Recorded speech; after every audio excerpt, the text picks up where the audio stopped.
Abramos juntos nuestra Biblia en Romanos capítulo 1 en esta mañana.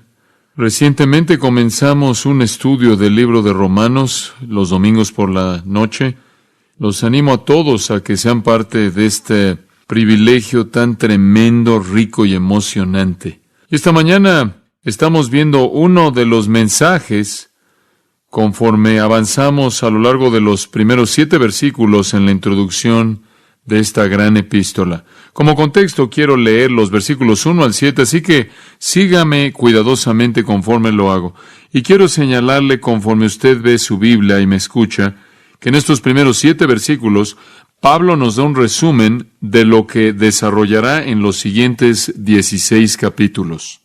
Pablo, siervo de Jesucristo, llamado a ser apóstol, apartado para el Evangelio de Dios, que él había prometido antes por sus profetas en las Santas Escrituras, acerca de su Hijo nuestro Señor Jesucristo, que era del linaje de David según la carne, que fue declarado Hijo de Dios con poder, según el Espíritu de Santidad, por la resurrección de entre los muertos, y por quien recibimos la gracia y el apostolado, para la obediencia a la fe en todas las naciones por amor de su nombre, entre las cuales están también vosotros, llamados a ser de Jesucristo, a todos los que estáis en Roma, amados de Dios, llamados a ser santos, gracia y paz a vosotros, de Dios nuestro Padre y del Señor Jesucristo.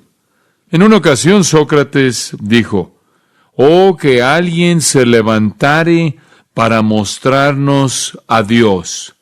Fin de la cita.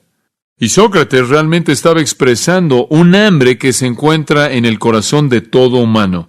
Un teólogo lo expresó de esta manera, dijo, en todo humano hay un vacío en forma de Dios. El alma eterna del hombre está hecha de tal manera que no conoce descanso hasta que encuentra su descanso en Dios.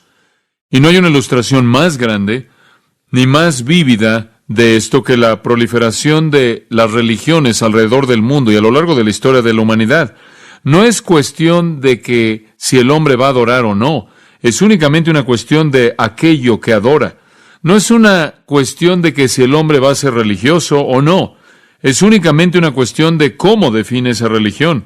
Porque el alma eterna del hombre busca a Dios. Pero en la inclinación de su naturaleza perversa, el hombre de manera inevitable rechaza al Dios verdadero y forma, como lo vemos más adelante en Romanos 1, dioses de su propia manufactura. Y en su adoración de estos dioses, no hay solución para su confusión pecaminosa, sino únicamente una intensificación de su vaciedad. Ahora, ahí hay un problema básico, y quizás puedo definirlo de esta manera. Imagine una pequeña caja, un cubo, por así decirlo, totalmente cerrado en todos los lados. Esto representa el mundo del hombre. Adentro de la caja, el hombre existe. Él existe en una cápsula de tiempo-espacio. Afuera está lo sobrenatural, afuera está la eternidad, afuera está Dios. El hombre está pegando adentro de su pequeño cubo sin ventanas. Especula acerca de lo que está afuera. Él juega juegos con su fantasía. Él busca conocer a Dios, pero le es imposible escapar, ya que por definición lo natural no puede entrar a lo sobrenatural. Aquello que está confinado al tiempo y al espacio no puede escapar y entrar a la eternidad y a la infinidad. Entonces el hombre está confinado en su pequeño cubo. Pero hay algo en él que anhela comprender lo que está afuera.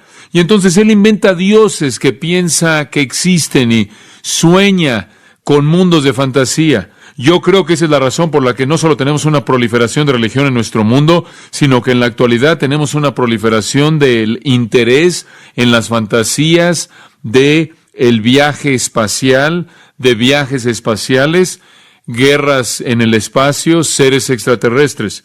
Todos estos son parte de la fantasía del hombre, conforme él anhela de manera tan desesperada salir de su caja, pero no puede. Todas las religiones del mundo le dicen que puede. Usted simplemente es una buena persona y va a salir de su pequeña caja y va a descubrir a Dios. Simplemente asegúrese de que cumple con estas rutinas y estos rituales y lleve a cabo estas liturgias y va a poder escapar y a encontrarse con Dios. Los paganos solían decir si tan solo puede entrar a extasia y al entusiasmas, estados de algún tipo de elevación emocional y espiritual, entonces podrá percibir a Dios. Pero todo esto es una mentira porque el hombre está confinado por su propia naturaleza. Ninguno de nosotros puede entrar a una cabina telefónica, quitarnos nuestra ropa y convertirnos en Superman. Puede ir a una cabina telefónica, quitarse su ropa y va a llegar a la cárcel. Nadie tiene esa capacidad, por mucho que quisiéramos hacerlo. Y ahí es en donde el cristianismo entra en la escena. El cristianismo reconoce que el hombre no puede salir de su caja y el cristianismo dice buenas noticias. Dios ha invadido la caja desde afuera. Dios ha entrado para decirnos que está allá afuera, qué hay lo que está allá afuera y para decirnos también cómo podemos morar en su presencia para siempre. Esas son buenas noticias. El hombre es un prisionero, él es un cautivo. Y al final de su cautividad está la devastación para siempre, a menos de que escape. Y esas son las buenas noticias del cristianismo. El hombre no se podía salir, pero Dios pudo entrar. Lo natural no puede entrar a lo sobrenatural, pero lo sobrenatural puede condescender y entrar a lo natural. Y eso es exactamente lo que Dios hizo. Estas son las buenas noticias de Dios que Pablo menciona en el versículo 1, las buenas noticias. En un mundo lleno de malas noticias, realmente es sorprendentemente maravilloso que Dios nos ha dado buenas noticias, especialmente cuando piensas en el hecho de que somos tan indignos de cualquier tipo de buenas noticias. Sin embargo, Pablo reitera una y otra vez las buenas noticias. Él las llama las buenas nuevas gloriosas del Dios bienaventurado. Él las llama las benditas buenas noticias. Él las llama las buenas noticias de la gracia de Dios, las buenas noticias de paz, las buenas noticias de tu salvación. Y en el capítulo 1 de Romanos define lo que es. Observa el versículo 1. Son las buenas noticias. Eso es lo que Evangelion significa. El Evangelio son las buenas noticias de Dios. Después en el versículo 9 son las buenas noticias de su Hijo. Después en el versículo 16 son las buenas noticias de Cristo. Y ahí hay una progresión. Primero son las buenas noticias de Dios acerca de ¿qué? Acerca de su Hijo. ¿Y quién es su Hijo? Cristo. Son las buenas noticias de que el Hijo de Dios, Jesucristo, ha venido al mundo.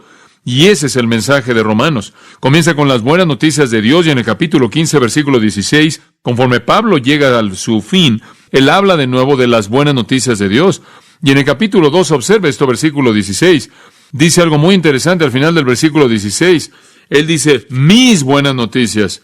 Y él usa un pronombre posesivo. Es mío. ¿En qué sentido es tuyo, Pablo? Ha llegado a ser mi posesión por la fe en Cristo y también es mío porque lo predico. Y entonces al final de la epístola de nuevo lo dice en el versículo 25 del capítulo 16, en la última benedicción, y aquel que tiene el poder para estableceros conforme a mis buenas noticias. ¿De qué es, Pablo? Es la predicación de Jesucristo y es según la revelación del misterio que fue mantenido secreto, encubierto desde que el mundo comenzó, pero ahora ha sido manifestado y por las escrituras de los profetas, según el mandamiento del Dios eterno, está siendo dado a conocer a todas las naciones para la obediencia de la fe. Son mis buenas nuevas acerca de Jesucristo, de que Dios se ha revelado a mí, me ha revelado aquello que en el pasado había estado encubierto y ahora ha sido hecho manifiesto y me es concedido para predicarlo. Mis buenas noticias. Si usted quiere conocer la verdadera clave, el verdadero sonum bonum, el enfoque real, verdadero, primordial del ministerio de Pablo son las buenas noticias de Dios.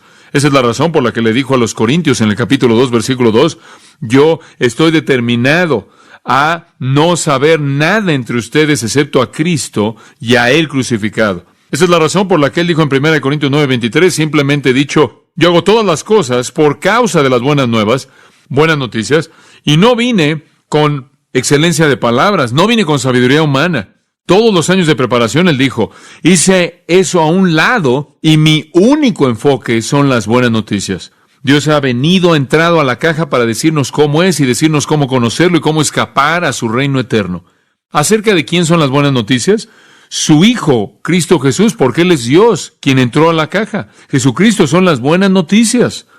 Todo fuera de Él son malas noticias. Él es absolutamente incomparable, es la personalidad absolutamente incomparable de toda la historia humana. Y usted sabe, inclusive los incrédulos reconocen eso. Ralph Waldo Emerson dijo, el nombre de Jesús no está tan escrito como lo está grabado en la tierra de la historia del mundo. Sócrates enseñó 40 años, Platón enseñó 50 años, Aristóteles enseñó 40 años, y Jesús durante menos de 3 años. Sin embargo, la influencia de los 3 años del ministerio de Jesús sobrepasa por mucho a los 130 años de el tiempo combinado de los 3 más grandes filósofos de toda la antigüedad. Jesús nunca pintó una pintura. Sin embargo, algunas de las pinturas más finas de Rafael, Miguel Ángel, Da Vinci y muchos otros artistas lo encuentran en su inspiración. Jesús no escribió poesía, sin embargo, Dante, Milton y muchos de los más grandes poetas del mundo han sido inspirados por él como ningún otro. Jesús no escribió música, sin embargo, Haydn y Handel y Beethoven y Bach y Mendelssohn y muchos otros alcanzaron la más alta perfección de la melodía en los sonidos más dulces de composiciones acerca de él. Jesús obviamente infectado y afectado a la sociedad humana como ningún otro ser humano lo ha hecho. El Cristo incomparable son las buenas noticias, y lo que las hace tan buenas noticias es que somos personas tan males y tan inmerecedoras de ello. No merecemos las buenas noticias. Carlos Wesley, creo yo, expresó el pensamiento correcto en este himno que escribió. Profundidad de misericordia. ¿Puede haber todavía misericordia que aún esté reservada para mí? ¿Puede mi Dios su ira tolerar y librarme a mí, el primero de los pecadores? Yo he resistido por mucho tiempo su gracia. Lo he provocado por mucho tiempo cara a cara. No he oído sus llamados. Lo he entristecido por 1000 fallas. Y todos nos identificamos con eso, ¿no es cierto? Wesley dijo, yo no merezco las buenas noticias. Y eso las hace aún mejores noticias, que Dios es tan lleno de gracia. Ahora Pablo va a desarrollar las buenas noticias en 16 capítulos en Romanos, pero él no puede esperar. Él no puede esperar 16 capítulos para decirlo, y por eso lo resume en 7 versículos. Y este es, en una semilla, lo que florece en el resto de la epístola, siendo cuidadosamente escogido. ¿Sabe una cosa? Me volvió a impactar conforme leí estas palabras. Estuve leyendo y leyendo los versículos 1 al 7 una y otra vez, y realmente me emociona ver que la mente increíble, infinita de Dios, quien es capaz en unas cuantas palabras destilar y condensar la verdad infinita del Evangelio. ¿Saben lo difícil que es hacer eso? Digo, véanme, me toma mucho tiempo decir muchas cosas simples, mientras que la mente infinita de Dios puede decir cosas vastas, infinitas en unas cuantas palabras. Pensé en estos 7 versículos, conté las palabras y dije, ¿cómo pudo Dios escoger de esta manera los términos para poder cubrir el espectro del Evangelio en estas cuantas palabras? Y después recordé que en inglés 297 palabras se encuentran en los 10 mandamientos y resumen toda la ley moral de Dios. Dios colocó su ley moral entera en 297 palabras y después las destiló aún más y la expresó en tan solo 2 versículos. Amarás al Señor tu Dios con todo tu corazón, alma, mente, fuerzas, tu prójimo como a ti mismo. Eso es todo. ¡Qué precisión! La oración del Señor, la oración de los discípulos, que condense toda la enseñanza que hay acerca de la oración, que es esencial, está en 65 palabras en inglés. Ese es Dios. El hombre no tiene esa capacidad.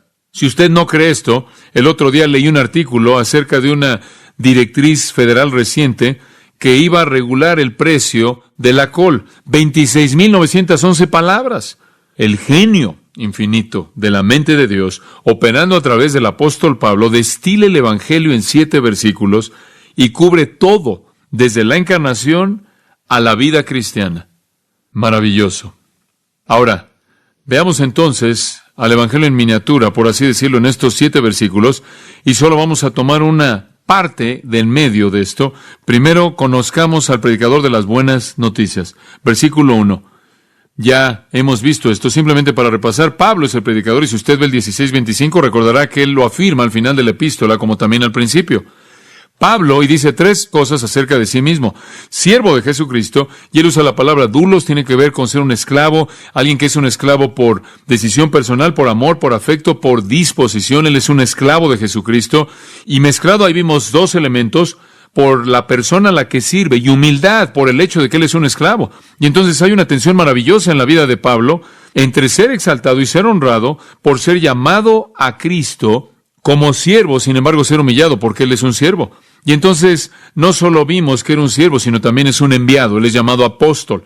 Él no escogió serlo, Cristo lo colocó en el ministerio. Fue un llamado divino, dando una especie de calidad divina a su función como apóstol. Él es un esclavo, él es enviado. Y en tercer lugar, él dijo que es apartado. Él cortó el cordón con todo. Él estaba literalmente consumido. Como cité antes, 1 Corintios 9:23, él dice: hago todas las cosas por causa de las buenas noticias. Esa era su vida entera. Si no se relacionaba con eso, no lo hacía. Él no hizo las cosas que eran marginales. Él estaba totalmente entregado a esto. Y amados, creo con todo mi corazón que esas son las tres cosas que son necesarias para cualquier vida de cualquier persona que predique el Evangelio. Un sentido de esclavitud, tanto en su dignidad como en su humildad. Un sentido de ser enviado. Esto no nada más vas, Dios te comisiona, eres llamado por Él. Y un sentido de separación, de tal manera que hay un enfoque único en el ministerio. Entonces conocimos al predicador de las buenas noticias. En segundo lugar, veamos la promesa de las buenas noticias. La promesa. Versículo 2, que, esto es el Evangelio de Dios, que Él había prometido antes por sus profetas en las Santas Escrituras. Ahora Él dice, las buenas noticias no son algo que está fuera de continuidad, no es algo nuevo, no es una nueva idea, no es un cambio en la estrategia, no es un cambio en el plan, no es algo que cayó, no es algo obstuso, no es algo nuevo, es el Evangelio de Dios que fue prometido. Y nos da una continuidad con el Antiguo Testamento, y esto es muy importante. Usted recordará que el apóstol Pablo fue acusado de ser antijudío. Los judaizantes andaban por todos lados condenando a Pablo y condenando su mensaje porque decían, él es antijudío, él habla en contra de Moisés, él habla en contra de la ley, él habla en contra de este pueblo, él habla contra el pueblo. Lo acusaron en Hechos 21 de meter a gentiles a la parte interior del templo donde estaba prohibido que entraran ellos. Lo acusaron de profanar a Moisés, lo acusaron de negar la circuncisión y la ley. Dijeron, él predica un mensaje nuevo, revolucionario, que de ninguna manera está conectado con el judaísmo tradicional. Y entonces Pablo, para aclarar las cosas, dice, las buenas noticias de Dios que yo predico no son tan nuevas buenas noticias, son las buenas noticias antiguas que se nos indicaron en las promesas de los profetas que escribieron las Sagradas Escrituras. Ese versículo 2, les digo, podía usted predicar durante semanas acerca de este versículo, está tan cargado de verdad. El Antiguo Testamento promete el Evangelio del Nuevo Testamento, y bueno, tan solo en un área, por lo menos hay 332 profecías en el Antiguo Testamento refiriéndose a Cristo, la mayoría de los cuales fueron cumplidas en su primera venida. El Antiguo Testamento literalmente está cargado de verdad, presentando el cimiento para la venida del Nuevo. Jesús enfrentó una situación idéntica a la que Pablo enfrentó. Jesús no se relacionó, por así decirlo, con la teología judía contemporánea de su época. Él no se identificó con los fariseos en su devoción y los llamó hipócritas. Él negó la teología de su día, su validez, y la llamó tradición de hombres. Y entonces la gente decía, ¿acaso esta es una verdad nueva? ¿Este es algo quizás diferente de lo que se nos ha enseñado? ¿O está usted en continuidad? ¿Realmente está hablando por Dios? Digo, él no dice lo que dicen los fariseos. Él no se identifica con la institución judía. Él no hace lo que hacemos. Sus discípulos no ayunan cuando ayunamos. Él no trata el día de reposo como tratamos el día de reposo. Él no enseña lo que hemos aprendido. De hecho, lo opuesto. Jesús les dijo en el Sermón del Monte, habéis oído que se ha dicho a los antiguos. En otras palabras, su tradición les enseña, pero yo os digo. Y Él les dio una instrucción totalmente diferente. Y Él lo dijo una y otra vez, habéis oído, pero yo digo, habéis oído, pero yo digo. Pero el habéis oído, esa parte del habéis oído, no era el Antiguo Testamento, era la perversión de su tradición, lo que Él estaba identificando. ¿Acaso Jesús vino con una nueva revelación desconectada del Antiguo Testamento? No, no fue así. Escuchen sus propias palabras en Mateo 5:17. No penséis que he venido a destruir la ley. No penséis que he venido a abolir la ley o los profetas. No he venido para abolir, sino para cumplir. Vine para cumplirla. Y hasta que el cielo y la tierra pasen, ni una jota, ni una pequeña marca, ni una tilde pasará de la ley hasta que todo sea cumplido. Yo no vine a hacer un lado la ley, sino a cumplir la ley y a quitar las tradiciones de los hombres que la han pervertido. Esa es la razón por la que él dijo, su justicia debe exceder la de los escribas y fariseos. Entonces las buenas noticias eran buenas noticias antiguas. La gente judía dice, bueno, no me puedo convertir en un cristiano porque soy judío y estaría negando mi legado. No, la realidad es que si usted es judío y no se ha convertido en un cristiano, ha negado su legado porque usted es completado únicamente en el nuevo pacto, como Jeremías 31 lo dijo, como Ezequiel 36 y 37 prometieron. Cuando Jesucristo llegó en la escena, Él comenzó a enseñar las buenas noticias del reino y la gente se preguntaba si era revolucionario.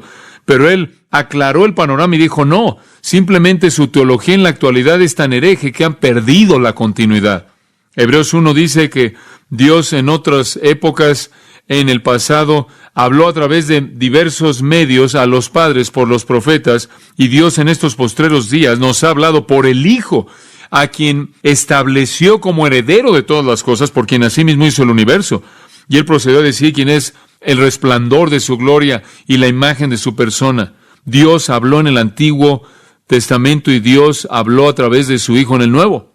En 1 Pedro capítulo 1, usted lee en los versículos 8 al 12, dice que los profetas escribieron y no entendieron lo que escribieron, y vieron lo que escribieron y escudriñaron para ver qué manera o qué tiempo, a qué persona, a qué apuntaba lo que ellos escribieron. Y ellos sabían que estaban escribiendo acerca de un futuro que todavía no podían entender. Y el escritor de Hebreos dice que no fueron perfeccionados sin nosotros. En otras palabras, había un elemento incompleto hasta la venida del nuevo pacto. Entonces, las buenas noticias han sido prometidas a lo largo del Antiguo Testamento.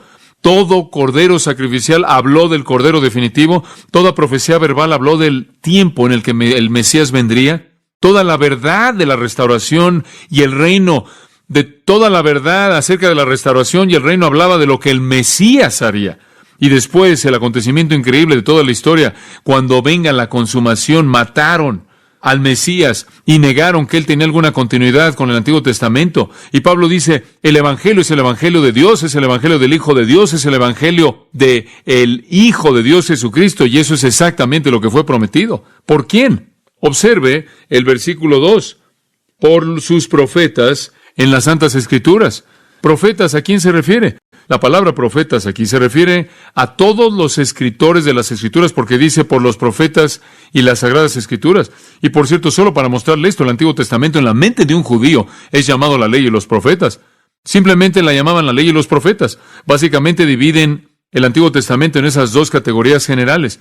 Algunos señalan los escritos, la hagiógrafa, pero básicamente son la ley y los profetas. Y los profetas incluía todo excepto por la ley. ¿Y la ley fue escrita por quién? Moisés, y claro, en la Biblia Moisés es llamado un profeta. Entonces el término los profetas puede incluir a todos los escritores del Antiguo Testamento. Y eso es exactamente lo que está diciendo. El Evangelio fue prometido antes por los escritores del Antiguo Testamento. Y observe esto, en las Sagradas Escrituras, en las Santas Escrituras. Esa es una declaración muy importante, las Santas Escrituras. ¿Qué quieres decir con eso? Que las Escrituras son santas, que no son diseñadas por hombres. Su autor no son los hombres, no reflejan el pensamiento de los hombres. Son santas, significa apartadas, divinas, únicas, santificadas, justas, piadosas. Las Santas Escrituras. La gente dice, ¿por qué debemos creer que la Biblia es inspirada? Por una razón. La Biblia lo dice aquí, es santa. Estas son las Santas Escrituras. Y hablaron del Evangelio. En Juan 5:39, nuestro querido Señor dijo, escudriñad las Escrituras. Le dijo a los judíos que vieran el Antiguo Testamento, porque ellas dan testimonio de mí. En el camino de Emaús, Él les dijo, abriendo las Escrituras, que Él habló de todas las cosas acerca de Él, comenzando en Moisés y los profetas. Él les dijo, si ustedes conocieran las Escrituras, ustedes conocerán estas cosas. De manera repetida lo dijo. Lo afirmó en Hebreos 17, Él dijo, en el volumen del libro está escrito de mí. El Antiguo Testamento está lleno de la promesa de las buenas noticias, sea que usted vaya a Génesis 3:15 al principio y hable de la semilla de la mujer, la simiente de la mujer, o vaya a Malaquías 4:2 al final y hable de el Hijo de Justicia, quien se levanta con sanidad, con curación en sus rayos, o en cualquier lugar entre estos dos puntos, usted va a encontrar la revelación de Jesucristo. Un escritor lo dice de esta manera: encuentro a mi Señor en la Biblia a donde quiera que veo. Él es el tema de la Biblia, el centro y el corazón del libro. Él es la rosa de Sarón. Él es el lirio del valle. En donde quiera que abro mi Biblia, el Señor del libro está ahí. Él está en el principio del libro, dándole a la tierra su forma. Él es el arco de refugio que resiste la tormenta. Él es la zarza ardiente en el desierto. Él es ese retoño en la rama de Aarón. A donde quiera que veo en la Biblia, veo al Hijo de Dios. La rama en el monte Moría. También la escalera de la tierra al cielo. Él es el cordón escarlata en la ventana y la serpiente levantada en alto. Él es la roca golpeada en el desierto, el pastor con la vara y el cayado. El rostro de mi Señor la descubro en donde quiera que vea el libro. Él es la simiente de la mujer, el Salvador que nació de una virgen. Él es el Hijo de David, a quien los hombres rechazaron con burla. Él es atuendo de gracia y de belleza. Él es un sacerdote para siempre, ya que Él es de Melquisedec, el Señor de gloria eterna, a quien Juan vio, luz de la ciudad dorada, el Cordero sin mancha o falla. Él es el novio que viene a la medianoche, a quienes esperan las vírgenes. En donde quiera que abro mi Biblia, encuentro a mi Señor en el libro. Pablo dijo, fue prometido, el Evangelio por los profetas en las Santas Escrituras. Amados, nunca cuestione por un momento la santidad de las Escrituras. Más adelante en Romanos, Pablo va a desarrollar esto conforme desarrolla todo tema que encontramos aquí. En Romanos 7, versículo 2, él dice, la ley es santa, el mandamiento es santo, justo y bueno. La verdad de Dios es pura. Ahora escuche esto. Santos hombres de Dios, movidos por el Espíritu Santo, escribieron las Escrituras. Usted tiene al Dios Santo moviendo hombres santos por su Espíritu Santo para producir, dice Pablo, una Escritura santa, única, pura, la obra de Dios. Y es en estas Escrituras que encontramos el tercer punto, la persona de las buenas noticias. Hemos visto al predicador Pablo y la promesa del Antiguo Testamento, la persona de las buenas noticias, versículos 3 y 4. Ahora aquí está el corazón. Acerca de su Hijo, nuestro Señor Jesucristo, que era del linaje de David según la carne, que fue declarado Hijo de Dios con poder según el Espíritu de santidad, por la resurrección de entre los muertos. Ahora, lo que él está diciendo aquí, realmente el versículo 2 es un paréntesis, es que el Evangelio de Dios acerca de su Hijo Jesucristo, esas son las buenas noticias. Las buenas noticias de que Dios entró a la caja en la forma de Jesucristo el Señor. Jesús, eso significa Salvador, Cristo. Eso significa ungido. Señor, eso significa gobernador soberano. Él es Jesús porque Él salvará a su pueblo. Él es Cristo porque ha sido ungido por Dios como rey y sacerdote. Él es Señor porque Él así siempre ha sido. En Romanos 9:5 Pablo dice que Él es Dios bendito para siempre. Y después Pablo también dice que Él está por encima de todos. Filipenses 2 nos dice que Él es Dios. Colosenses 2, la plenitud de la deidad. En Él habita corporalmente toda la plenitud de la deidad. Entonces Él es el Señor Dios. Él es el Cristo, el ungido, que va a regresar y reinará en la tierra. Y Él es Jesús, que salva a su pueblo de sus pecados. ¿Quieres saber en qué consisten las buenas noticias? Las buenas noticias es que Dios se volvió hombre. Dios se volvió hombre. Un hombre real vino al mundo, nacido en una familia como todos nosotros tenemos una familia, con carne como nosotros tenemos carne. Él de hecho nació de una virgen, no obstante, nacido de María. ¿Por qué? Para que se pudiera volver como uno de nosotros, según la carne, para que Él pudiera tener esa humanidad perfecta, para que Él pudiera ser un sumo sacerdote empático, compasivo, que nos pudiera socorrer, que pudiera entender, para que pudiera ser tentado en todo según nuestra semejanza, pero sin pecado, para que pudiera ser un hombre que pudiera morir por los hombres, que pudiera tomar el lugar de los hombres, que pudiera ser el sustituto de los hombres, que pudiera llevar la ira de Dios por los hombres. Tenía que ser un hombre. Él no fue cualquier hombre. Observe lo que dice. Él fue de linaje de David. No era cualquier familia, era la familia correcta, era la familia real, la única familia que tenía el derecho de gobernar en la tierra, el derecho de establecer el trono en el monte Sión, en ese monte santo en Jerusalén, la ciudad santa, y de ahí gobernar el mundo. Él era el hombre correcto en la familia correcta. Si no hubiera sido del linaje de David, él no podría haber sido el Mesías. Él podría haber contradecido 2 Samuel capítulo 7, Salmo 89, Isaías 11, Jeremías 23, Jeremías 33, Ezequiel 33, Ezequiel 37. Ninguna de esas habría sido contradecida si él no hubiera sido del linaje de la familia de David. Entonces era un hombre y también era el hombre correcto. Y de manera repetida en su nacimiento. En Lucas 1, creo que por lo menos 5 veces en ese capítulo dice, él es el hijo de David, hijo de David, hijo de David, hijo de David, hijo de David. Las buenas noticias, amados, son estas. Dios se ha vuelto un hombre y ese hombre es el hombre completamente, de manera total, un hijo que puede tener compasión del hombre, empatizar con el hombre, que pueda llevar el pecado del hombre, que puede ser el sustituto del hombre, que puede tomar el castigo de Dios en contra del hombre. Y no solo que es cualquier hombre, sino que es el hombre correcto, que aún con todo eso tiene el derecho de gobernar, de reinar, que puede restaurar el reino y redimir la creación. ¡Qué noticias! Y después oye a alguna persona que no piensa y dice, bueno, no sabemos si Jesús realmente existió. ¿Sabe? Inclusive aún fuera de la Biblia, la gente que tiene cierto sentido común, ni siquiera lo niega. Puede remontarse a los historiadores del tiempo antiguo. Tácito, que vivió en el 114 después de Cristo, nos cuenta que el fundador de la religión cristiana, Jesucristo, fue matado por Poncio Pilato en el reinado del emperador romano Tiberio. Es una realidad innegable, es un hecho establecido. Plinio, el joven, el más joven, escribió una carta al emperador troyano acerca del tema de Cristo y los cristianos. Josefo, el historiador judío, escribiendo en el 90 después de Cristo, aún antes de Juan, aún antes de que Juan escribiera Apocalipsis, tiene una pequeña nota biográfica en sus escritos acerca de Jesús, quien es llamado el Cristo.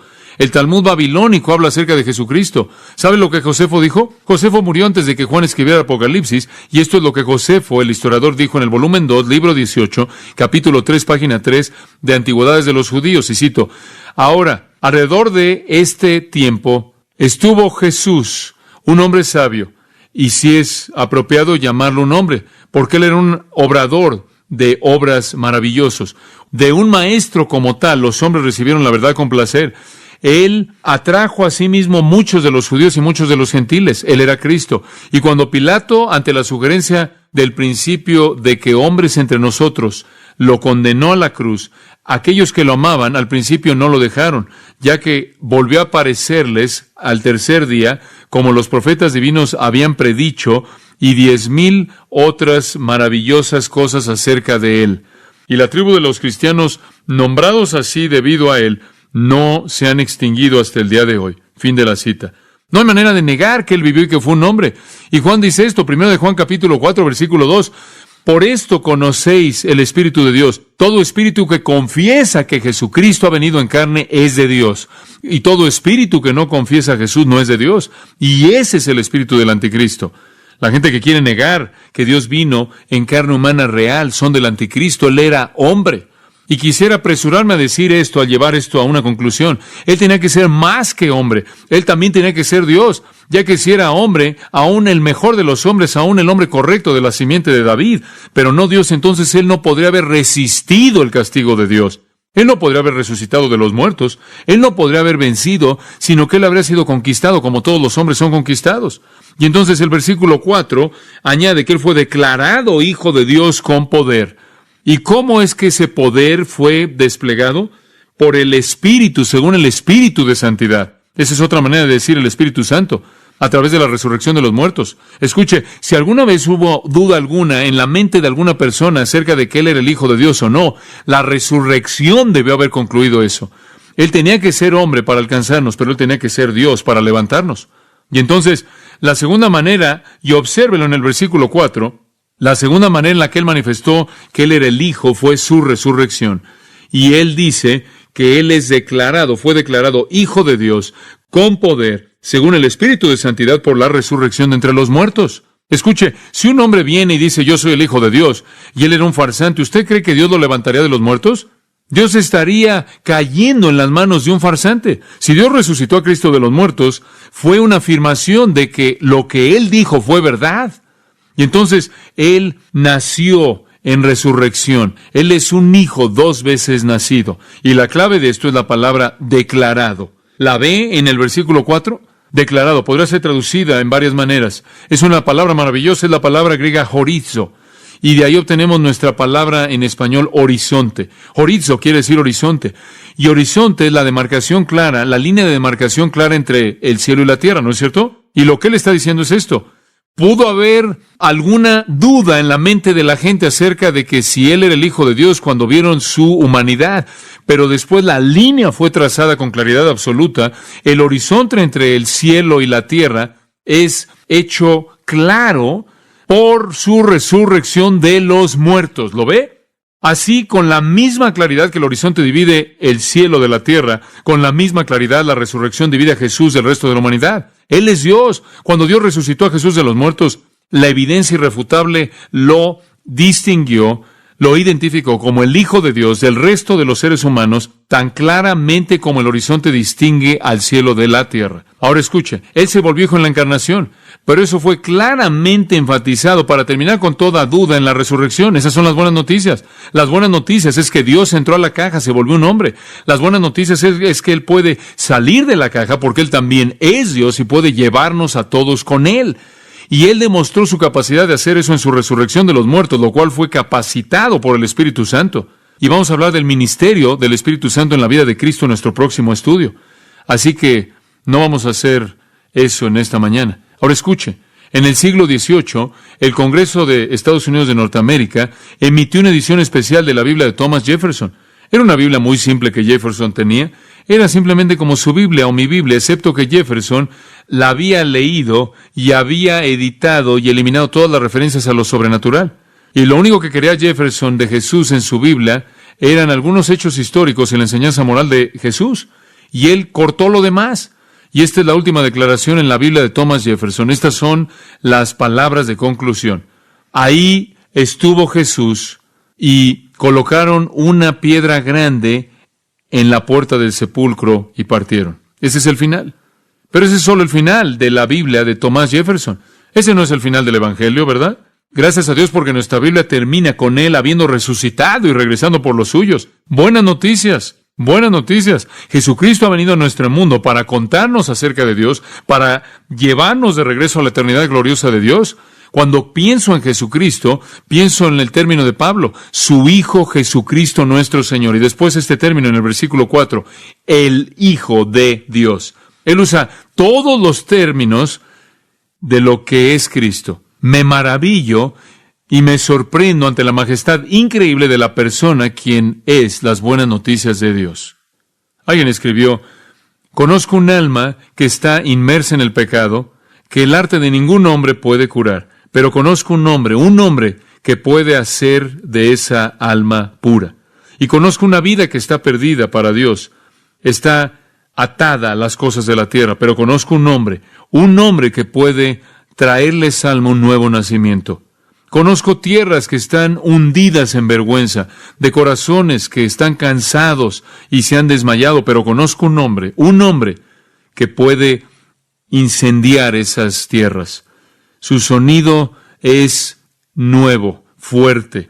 Sus letras son flama y brilla como lenguas de fuego. Conozco un hombre que puede encender el alma. Oremos. Mientras sus cabezas están inclinadas, simplemente al terminar, ¿usted conoce ese nombre? ¿Conoce las buenas noticias? Jesús ha venido, nos ha contado acerca de Dios. Se ha llevado nuestro castigo, conquistado la muerte. Ha mostrado que puede salir de nuestra pequeña caja y nos puede llevar con Él al mundo eterno de Dios. Espero que usted lo conozca. Y si no lo conoce, en este lugar en donde está, clame a Él con una fe arrepentida. El escritor del himno Samuel Stennett escribió, dulzura majestuosa se siente entronada sobre la faz del Salvador. Su cabeza con glorias radiantes coronada. Sus labios con gracia se derraman. Ningún mortal se compara a Él entre los hijos de los hombres. Él es más bello que todos los bellos que llenan el tren celestial. Él me vio hundido en las profundidades de mis problemas, de mi aflicción, y corrió a aliviarlos. Por mí, Él llevó la cruz vergonzosa y llevó toda mi tristeza. A Él debo mi vida y aliento y todos los gozos que tengo. Él me hace triunfar sobre la muerte y me salva de la tumba. Padre, gracias por